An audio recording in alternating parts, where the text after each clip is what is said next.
अगर आपने अभी तक हमारा चैनल सब्सक्राइब नहीं किया तो अभी सब्सक्राइब करें और बेल आइकॉन को क्लिक करके हमारी लेटेस्ट वीडियोस के बारे में अपडेट। अस्सलाम वालेकुम, हमारे चैनल में खुश आमदीद। जलन ड्रामे का अगले एपिसोड का प्रोमो आ चुका है, जिसमें मीशा अपनी बहन के शोहर को पसंद करना शुरू हो जाती है और उसके घर भी पहुंच जाती है। हर मुमकिन कोशिश करती है किसी तरह से उसकी शादी टूट जाए और अपनी बहन से यही कहती है, मुझे एक लड़का पसंद आ गया है, मैं उससे शादी करना चाहती हूँ। सारे घर वाले सुन के खुश हो जाते हैं, चलो कोई तो इसको पसंद आया। निशा हर वो काम करती है जिसमें ईशा और असफंदियार के बीच में लड़ाई शुरू हो जाती है।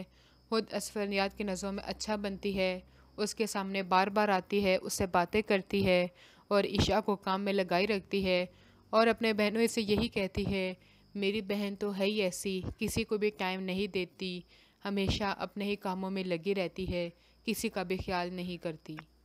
असफंदियार ने ईशा को एक फ़ाइल दी होती है कि ये बहुत ही इम्पोर्टेंट है, ये सुबह ऑफिस जाते हुए मुझे तुमने देनी है। लेकिन निशा वो फ़ाइल चेंज कर देती है। जब ईशा सुबह के वक्त वो फ़ाइल असफंदियार को देती है तो जब वो ऑफिस जाता है वहाँ पे जाके उसे बहुत ही ज़्यादा शर्मिंदगी होती है। घर आके ईशा से लड़ता है, मैंने तुम्हें क्या ये फ़ाइल दी थी, तुम्हारी इस गलती की वजह से मुझे कितनी शर्मिंदगी उठानी पड़ी है सबके सामने।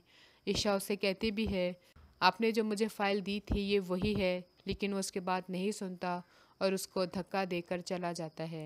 निशा आके बीच में और आग लगा देती है और यही कहती है, जब तुम्हारी कोई गलती नहीं है तुम मुझसे माफ़ी भी नहीं मांगोगी, उससे बात भी नहीं करोगी और तुम यहाँ से चलो मेरे साथ। असफंदियार जब वापस आता है उसे गलती का एहसास होता है कि मैं उसे माफ़ी मांगूंगा, मनाऊंगा, लेकिन जब घर आता है तो वो चली जाती है घर से। उसको फ़ोन भी करता है लेकिन निशा ईशा का फ़ोन बंद करके रख देती है, जिसकी वजह से वो उससे मज़ीद खफा हो जाता है। अगली वीडियो तक के लिए अल्लाह हाफ़िज़।